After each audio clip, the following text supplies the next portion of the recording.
Hello, Brownsville. Welcome to another episode of Brownsville at Large. I'm your host, Commissioner at Large A. Tino Villarreal Jr. We're talking about the future of our city because, as we know, Brownsville is experiencing real momentum. Today, we'll be talking about the heart of our future education. We are growing economically, industrially, and as a destination for opportunity. And with that growth comes a very important question. Are we building the systems needed to support the next generation? These systems include workforce, infrastructure, and more importantly, they include education. At the center of that conversation is the University of Texas, Rio Grande Valley, and the city of Brownsville. UTRGV serves more than 35,000 students across our region right now. Here in Brownsville, that presence is expanding, not just in size, but in impact. That's where the Task Force of the Future comes in. This is a formal partnership between the City of Brownsville and UTRGV, created with one clear goal: to align the growth of our city with the growth of the university, to make sure that students in Brownsville have access to the programs they need without having to travel more than the city's distance, and with a clear pathway to success. Joining us today is Veronica Gonzalez, Senior Vice President for Governmental and Community Relations from UTRGV, a key leader helping guide this partnership and shaping what comes next. Veronica, welcome to the show. Thank you, Commissioner. I appreciate the invitation. Perfect. What do you think of the studio set? It's pretty It cool. is beautiful. Yeah, I was not sure where the studio was. And when I came up here, I was like, wow, this is really impressive. Yeah, they've done a great job. As season one started Hmm. at a different location, and when I walked in here, it's like one of those where you walk in somewhere and you're like, well, I can't believe that this set looks exactly like it did at a completely different place, just kind of revamped. Yeah. And I walked in here, and it is very nice, and I've received a lot of compliments for people who do watch the show. Well, So it's beautiful. And let me say that all the staff here are so nice. From the moment I walked in, they made me feel very special. So thank you for that. oh, that's yeah, we're super happy to be here. Thank you. Before we get started, we have a lot to talk about. I Hmm. know that UTRGV has been just, I mean, working hard Yes. and working hard all over the valley, specifically here in Brownsville, and we're going to get to all of those. But I usually start with 21 questions with Oh, Tino, gosh. and so they're just rapid fire questions. If you don't want to answer them, that's fine. If it's something comes to mind, just first thing that comes to mind, feel free. It's just kind of an icebreaker. It's to get you comfortable in the set, and also for Sure. the viewers to get to know you a little bit more. It's okay. All Sounds good. right. So Thank you. first and foremost, coffee order. I'm not a coffee person. I'm more of a tea. Morning person or night owl? Morning person. Favorite taco spot? Um, I just taco palenque. I love taco palenque. Dogs, cats, or neither? Dogs. Although I've started to like cats because we have a cat that kind of adopted us. So dogs and cats, but dogs preferably. Okay. What song instantly puts you in a good mood? Anything by Bruno Mars, maybe Uptown Funk, though, that one always puts me in a good mood. Favorite childhood cartoon? Oh, gosh. I used to love to watch Bugs Bunny, but the Coyote and the Roadrunner was probably my favorite. Um, Go-to comfort food Cheese enchiladas. from where? Let's just say, or Oh, homemade? gosh. Well, homemade when I get around to making them, but Okay. if not, I don't care where I go. Cheese enchiladas are pretty, you can't mess them up too much. So anywhere. Favorite movie of all time? The Godfather. Yeah, that's a good one. Yeah, I love The Godfather. Beach day at South Padre or a walk at the park? Beach day at South Padre. Secret talent or anything close to it? Oh gosh, not really, but if I had one, I wouldn't be able to tell you because it's secret. First job you ever had? I worked at an appraisal district, and I was very young. I was supposed to be inputting data, but they had me dealing with the people that came to complain about their appraisals being too high. So I learned how to deal with people complaining at a very young age. What app do you use way too much on your phone? Probably the news break or the one for the Texas House of Representatives or the Senate because I do work in government relations, so I'm constantly checking those apps. Let's see. What's one thing people would be surprised to learn about you? Well, and I'm very proud about this. I was the first woman elected to represent the Rio Grande Valley in the Texas House of Representatives. That's what year was that? That was back in 2004. So Wow. it's been a little while. And now you've laid the groundwork for Yeah, now others. we've had a lot of wonderful, talented women, and I hope that we continue to have women go into government. Government is sorely lacking in women representation. What's something that you're scared of? I'm not too big on heights. And I actually did a zip line that I thought it was, I took the dare and did it thinking I was going to do one. I didn't realize it was a series of seven. So I was a little bit scared, but I conquered that fear. And then it dumps you in a cave of water at the end. So that was a real surprise, too. So I conquered that fear a little bit, but I'm not real crazy about heights. What's the last thing that made you laugh so hard that you started crying? Oh gosh, probably something my husband said because he's a big jokester, or watching my dog because my dog is does some really crazy things and just love to play with him. What habit do you want to break but know you probably won't? I want to learn how to say no. I'm too much of a say yes to everything, and then I overextend myself. So I had told myself I was going to learn to say no, but I probably won't. If you could be famous for something ridiculous, what would it be? Um, Probably having conversations with my dog Güero because I feel like he is a person. I call him my baby. I don't think he's a dog, he's a baby.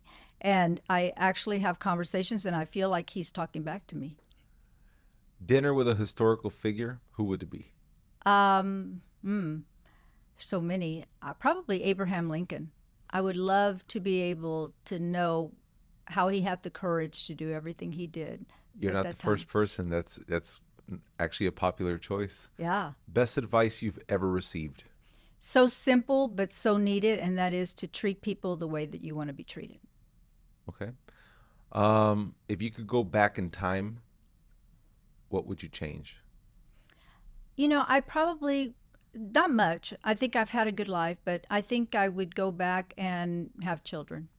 I didn't have kids. I got so involved in my work, and I joke with people that I forgot to get married until I was 51 years old, and I didn't have kids. So I think I would try to put a little more emphasis on that part of my life. Finish the sentence. Brownsville in 10 years is.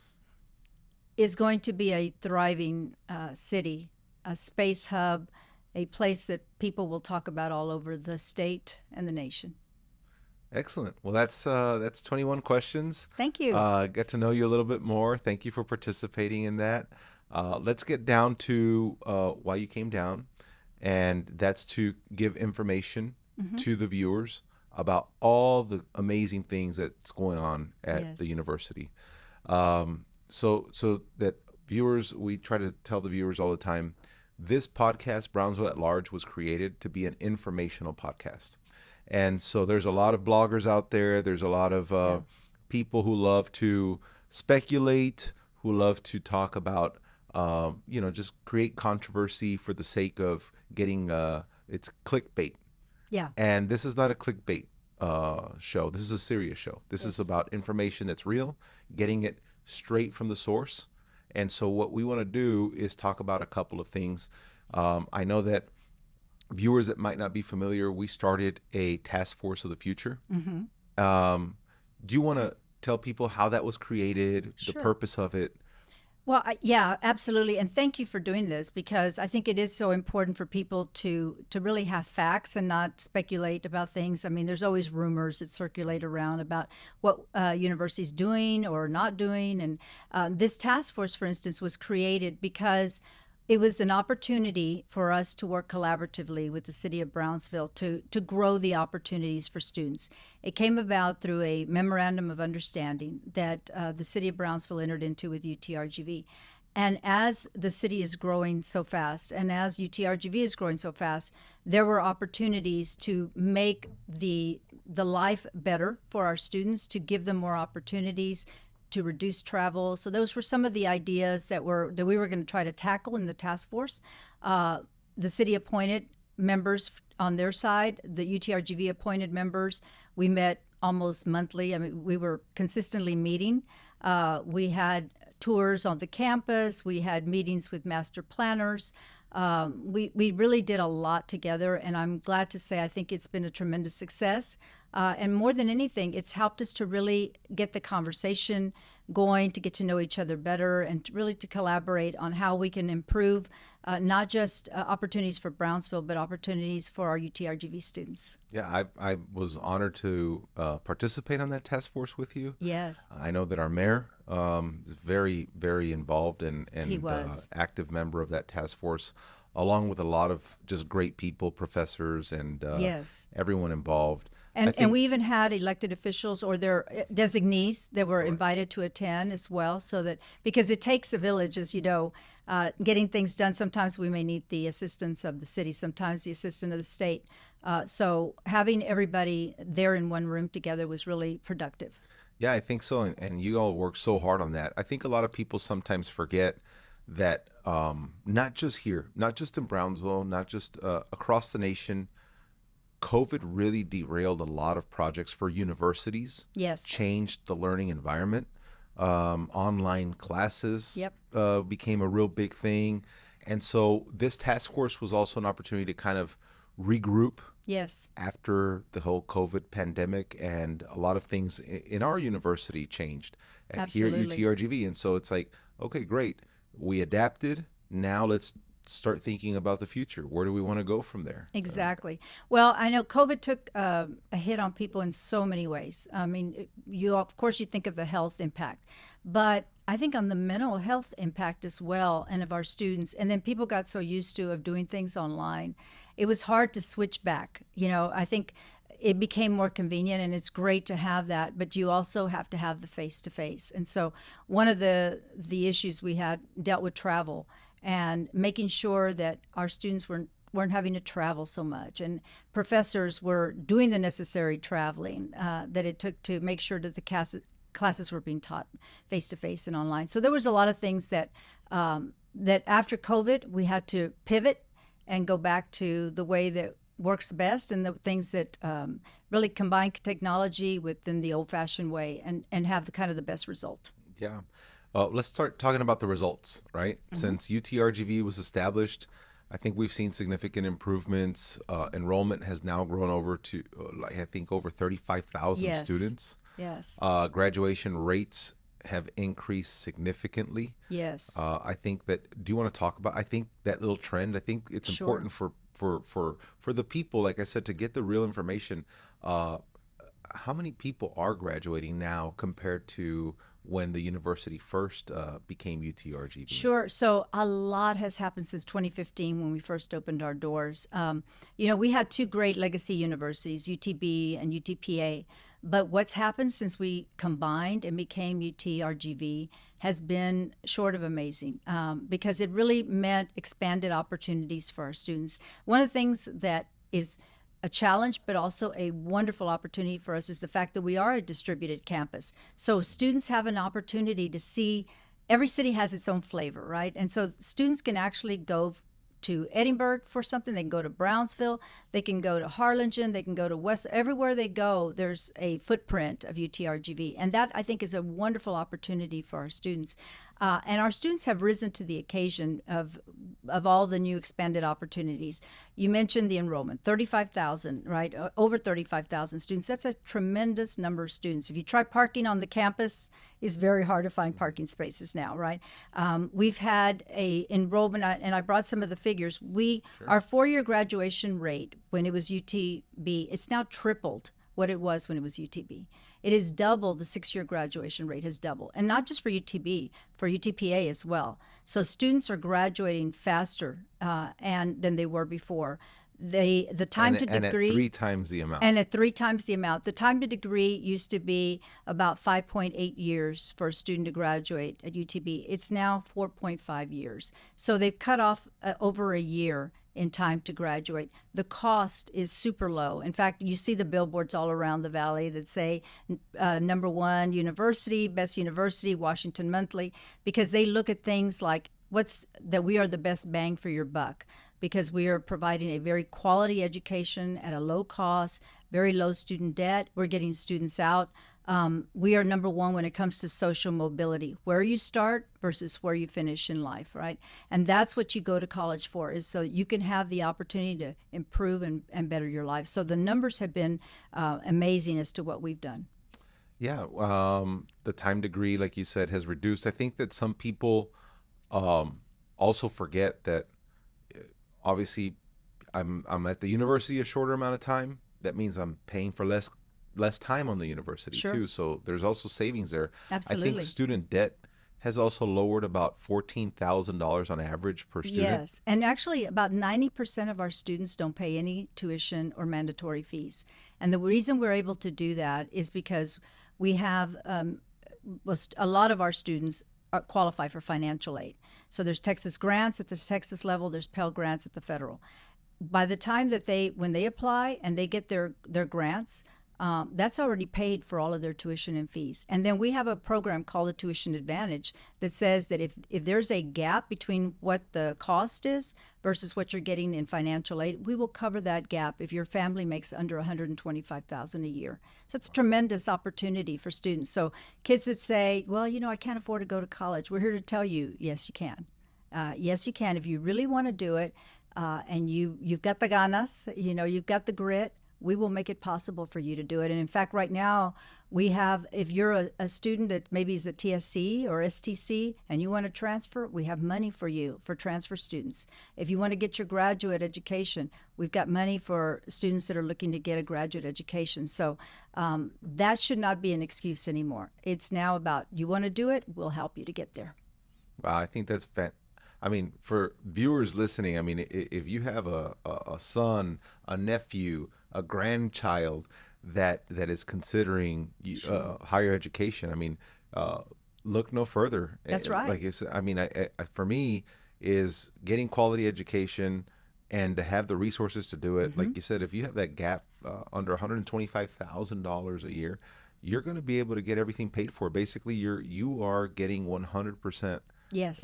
Of your tuition covered here at UTRGV. I think that's phenomenal. Well, and one other thing, we used to have students that would say, well, but I want to study X, and they don't offer it, right, at UTRGV.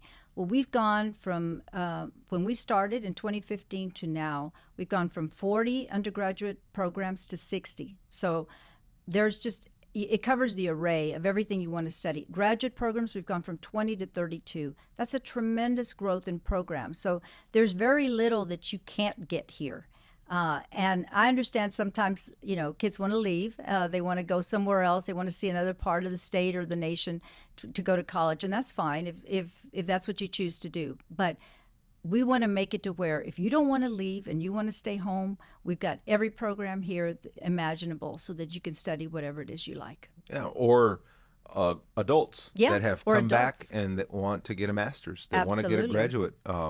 There's opportunities for adults as well who want to continue and get a Absolutely. second degree. And certificates as well. If you have very short time, but you need a certificate. So, looking at all of these improvements, okay, there's a direction that UTRGV is headed in. I think, I mean, it's growing in population, Yes. increasing the amount of students that get their degree. The students are getting their degree in a shorter amount of time. There's state money, federal money, and local, like you said, UTRGV money to cover tuition. What does this say about the direction that UTRGV is headed in? Well, I think we are most definitely headed in the right direction. And that is, I mean, and we hear this all the time in government. They want us to keep the costs low. They want us to give them a good product.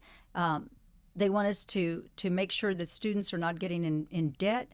And I think we're doing that. We are headed in the right direction. We have so many programs that students can study now.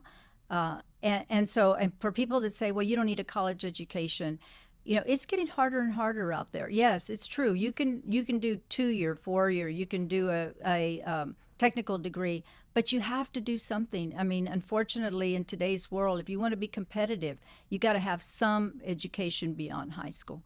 And I think we can give you the best bang for your buck at UTRGV. And let's now like funnel it. How does this progress directly impact now the Brownsville student? Well, we've invested so much money in Brownsville. When we became UTRGV, there were very few buildings in Brownsville that were belonged to the UTB and then now to UTRGV. So we've had to build a lot of buildings. We've had to invest a lot of money. We've had to add degree programs. All of those things have come to life, right? Our student engagement has grown by 45%. All the activities that we're having on campus. I know you were there not too long ago, spoke at the Chato Days, and we have carnivals basically out on the lawn for the students and all kinds of events that they can have, because college should not just be all work, it should be fun too.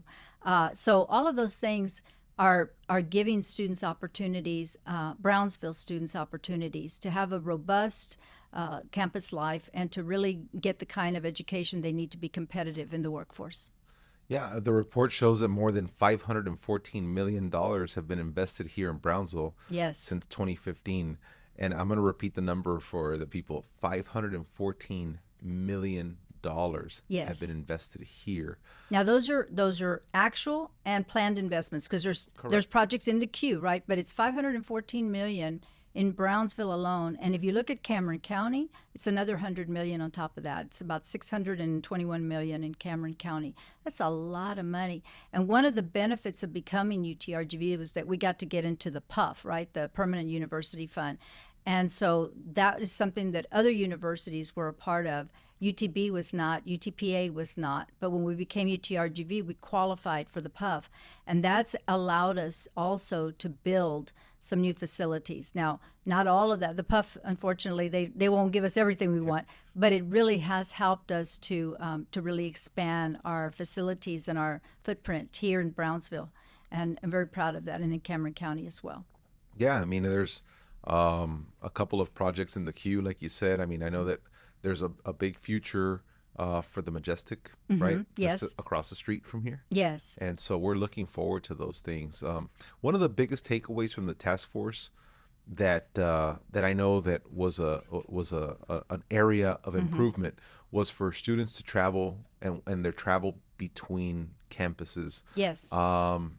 So that was a whole task in and of itself It to really even find was. out who's getting on the bus, Yes. where are they going, are they coming here, are they going there, did they start here and end up there? Yes. I thought it was real interesting that you all added kind of like a check-in. Yeah, a bus swipe. A bus swipe. Yes. And I think that now we're still gathering data. Yes, actually, so we always had looked at our students as being UTRGV students. We didn't say that's a Brownsville student or that's an Edinburgh student. They're a UTRGV student. As I mentioned earlier, one of the benefits of being in a distributed campus is you can go everywhere, right? And we have buses that are AC and Wi-Fi and all that. But if you don't want to travel, or you can't because you have a job, or we want to make it to where you can get your degree in Brownsville, right? You can get your degree if you're in the Upper Valley, you can get it in Edinburgh. If you're in Brownsville, you can get it in Brownsville.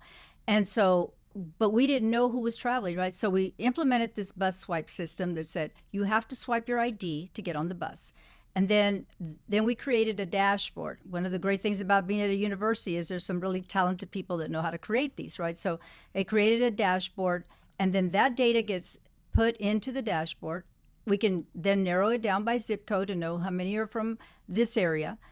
We can get down to the major. We can get down to the classes the students are taking, and we can start to see trends. Who's traveling, for what purpose?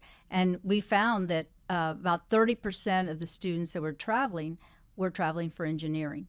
And that was why we made some really extravagant, I think, big investments in engineering, and we're doing that right now so that we can make sure that those students can take their courses here.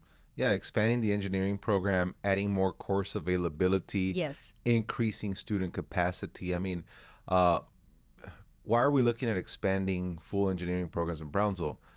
How is that a transformational shift for our local students? Think about what's happening in Brownsville right now, and I congratulate the city, the GBIC or GBEDC now, BCIC and others, because there's been so much industry that is coming into Brownsville. SpaceX, of course, came in, and SpaceX alone needs a lot of engineers. Now you've got all of the projects with LNG in the next decade, a potential refinery that's coming here. So there's going to be a lot of jobs in that industry, and they need in industry, and they're going to need engineers. We find that civil and mechanical engineers are the ones that are most sought after by these companies. So by that, the industry needs, coupled with what we were seeing in the dashboard, meant we needed to make sure that we had those availabilities in those courses. So we were already offering the majority of first and second year here in Brownsville, but the third and fourth, we were not. And we realized that, so we said, okay, that's going to require us then to invest in classrooms, in a machine shop. We're going to need to add some faculty. We're going to need to purchase equipment.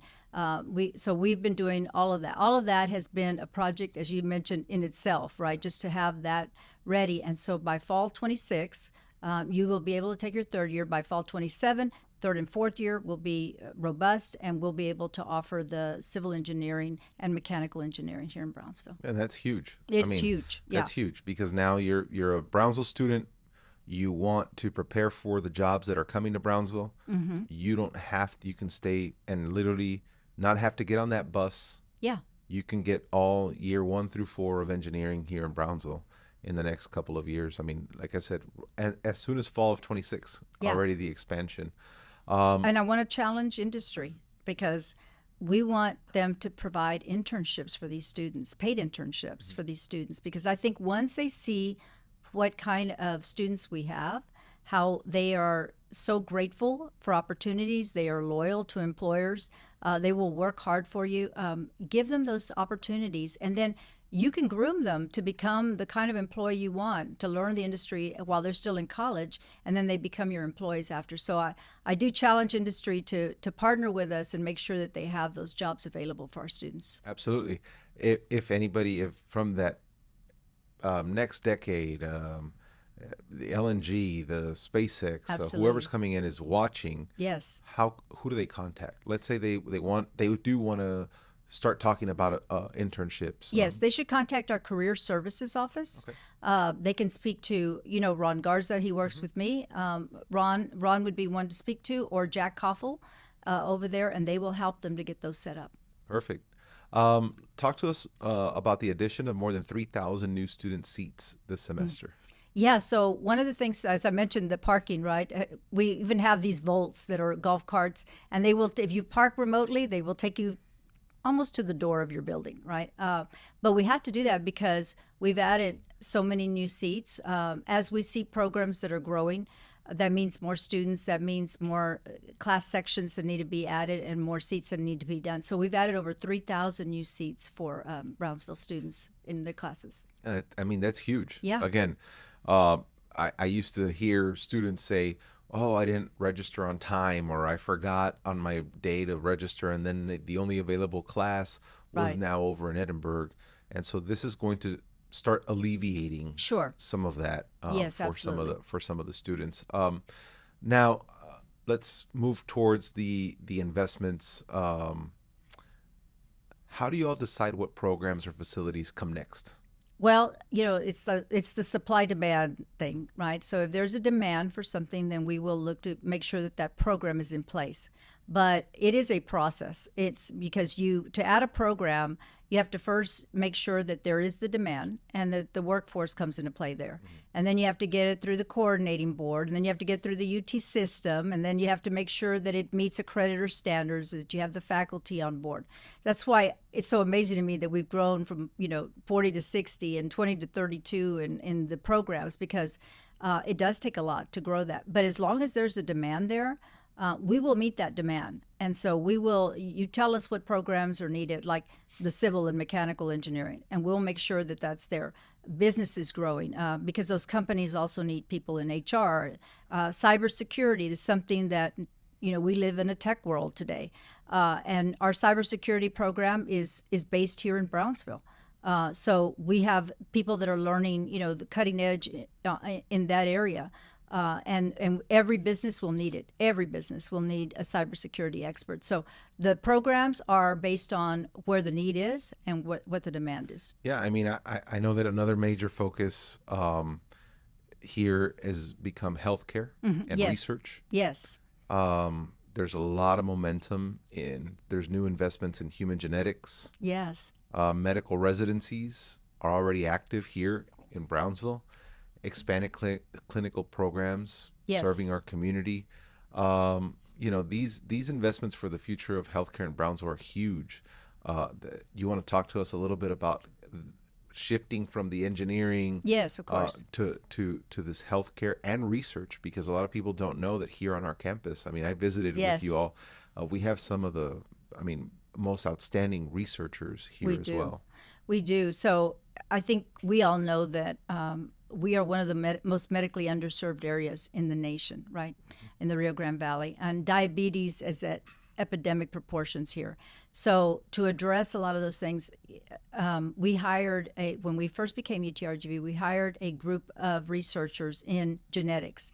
And this is our biggest group of researchers. They're based here in Brownsville, and they study, the genetics of diabetics, and they look for trends and they look for what's inherited.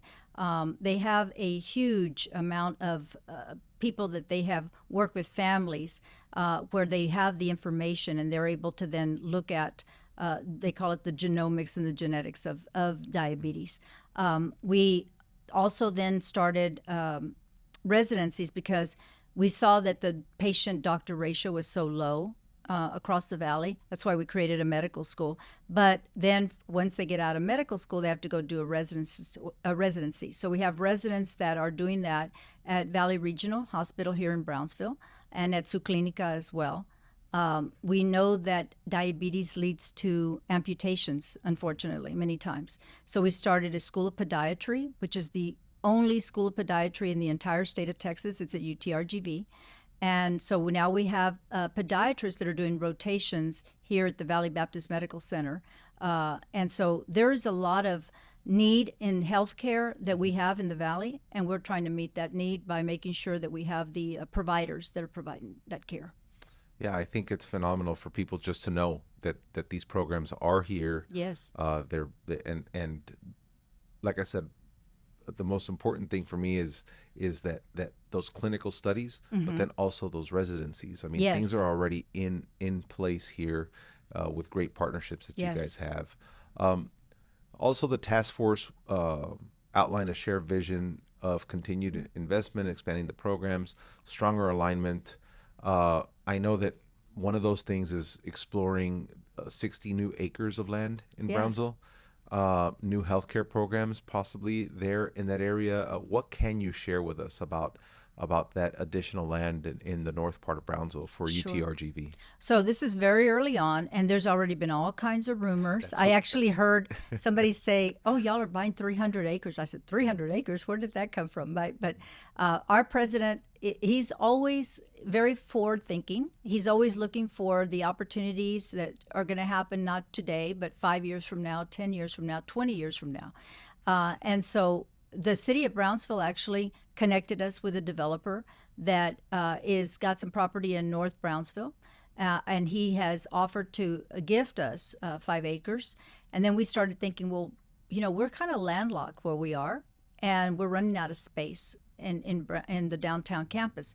So Dr. Bailey is exploring the purchase of an additional 60 acres and possibly more in northern Brownsville, so that we can then also develop programs there. We can make sure that we have either a health clinic or a health academic program there, in addition to other things that are coming. So it's early on, but we're very excited about the potential of continuing to grow our footprint, and this time in northern Brownsville. See, and those are the things. Again, you have bloggers, you have the Yes. rumors. People are saying there's 300 acres, but the important part is that for people who are looking at this university and going, well, where are they going to grow? Yeah. Because you can't go south. Yeah. You're No. at the borderline. Yeah. But now having maybe a northern campus that houses whatever, like you said, that demand, Yeah. whatever demand is out there, I think that that's very important for our viewers to know that the investment's real. Yes. $514 million.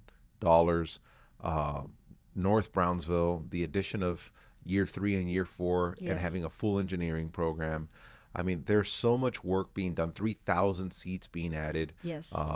We continue to monitor how many students, because it's also important to know some students choose, they want to go study the Yeah. class in Edinburgh. Sure. They might have a friend, they Yeah. might have family, and they want to take some courses up in Yeah. Edinburgh. But the research of finding out the why, because Yes. again, a lot of what's out there is that kids from Brownsville have to travel to Yes. Edinburgh, and researching that and looking at the swipe system, Right. we're starting to find the trend, and Exactly. what degree program, how do we Yes. open seats if that's needed, or Right. hey, kids just want to go, they want to go take classes up Or there, some of their there's a friends. professor they love there, Correct. or they found out, hey, that professor gives you good grades, or I mean, there's all different reasons, but we want it to be based on not a need but a want, right? That they Correct. travel for want reasons, and not. We'll always have those buses going, but our hope is that they're not used as much because they don't need to be. Yeah, I mean, is there anything else that we did, that we covered in the task force, that I did not ask you about, that you wanted to share some information, maybe that I didn't ask you today, that Sure. that you wanted to share with the viewers? Again, it's an informative podcast. I don't know. I don't want to end our conversation and leave something on the table. Well, we did a lot. We really did. And I'm excited about also we're doing the duck head development. So we call it the duck head because the property is shaped like a duck's head, right? But it is an eco park. In fact, they just had a birding festival Yeah, this the city, weekend, this we had it. past Yeah. weekend. And we've got some researchers and some folks that are very knowledgeable in birding. But this park we're looking at redoing it where it will be for the benefit of not only our students and our researchers, but for the public, because we will be able to have there'll be trails where they can walk and run. There's a field there that they can do pickup games. We'll have towers where they can oversee, the beautiful Resaca and all of the flora that we have here in Brownsville. So that's one project. And BCIC just gave us a grant that's 100,000 a year for 3 years. We've got a donor that's giving us another 200,000, and then the university will invest the rest. It'll cost us between $1 million and $1.5 million to redo that area, but we're very excited about that because I think it really speaks to what the things that already are here in Brownsville, right? So that's one. Our students that like to participate in intramurals, there's a field that's right next door to our housing, Casa Bella, and we had all kinds of antenna arrays and other things on there the researchers had. Well, we've moved those out now. They've clearing the field. We're going to make that a really nice field for our students to do intramural activities. We hope that they will participate, and we know that it's tough. Sometimes our students work and the studies and work and all that, but you need to let off steam as well. So the intramurals is a great way to do that. So we're working on that as well. And there's just a lot of stuff going on all at one time. And that's just here in Brownsville, and we're all over the valley. So we ask you, continue, city. Thank you for participating in this with us. Let's continue to collaborate and to work together, because I think we can do a lot of great things Yeah, here. and we just recently had the second annual Yes. football spring Yes. spring game Thank you for in being there. Brownsville. Yeah, I mean, thank you guys. It is, we're starting to see that bringing more camps and Yes. bringing A lot more of clinics and more camps and clinics. And soccer whenever we get matches. whenever we get a chance to do a showcase or a match, Yes. it's sometimes, I learned through the task force, being an athletic director myself. Sure. I'm like, well, why can't you all just come play half of your games here? Yeah. And one thing that we don't think about, and again, just as this is facts and information, is there's certain requirements for Division I Yes. sports, for the Yes. facilities to have certain amenities and certain Absolutely. things that we're working on. Yeah. And because we do, and you guys are very accessible, and your athletic director Chase has been He's nothing. great. I mean, he's just been fantastic to work with, and if we have the correct facilities that meet the Division I standard and requirements, we can bring a match here or a Sure. game here, and have that kind of also university Yeah. pride of saying the Exactly. Vaqueros are here.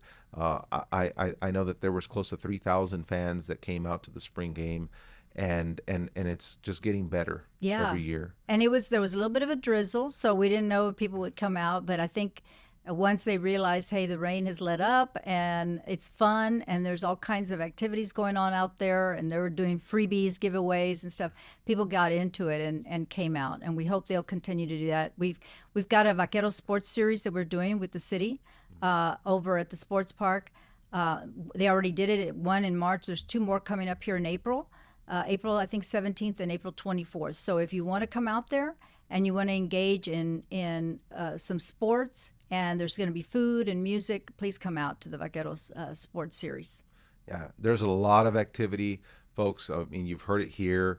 I mean, the Vice President Veronica Gonzalez, thank you for Thank for you. joining us on the show. I think it's important for the viewers to know that this is what progress looks like, and Absolutely. it's when the city and the university can come together.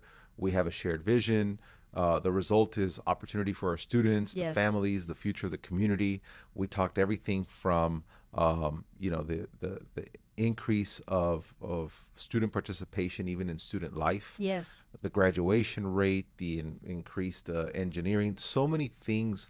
We only kind of jam packed it here. We could have talked for hours. Yeah. There's so much going on in the university, but I do There is. encourage our viewers to learn more about the programs that are being offered, to visit the university, to go ask questions, to get on the campus. The Yes. campus is beautiful It here in is a Brownsville. beautiful campus. I enjoy the way you guys are utilizing that courtyard area, that courtyard feel. It's gorgeous. It is amazing.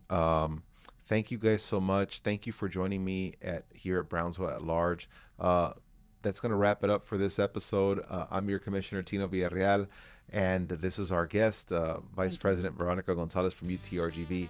Thank you. That wraps it for this episode of Brownsville at Large. Catch you on the next one.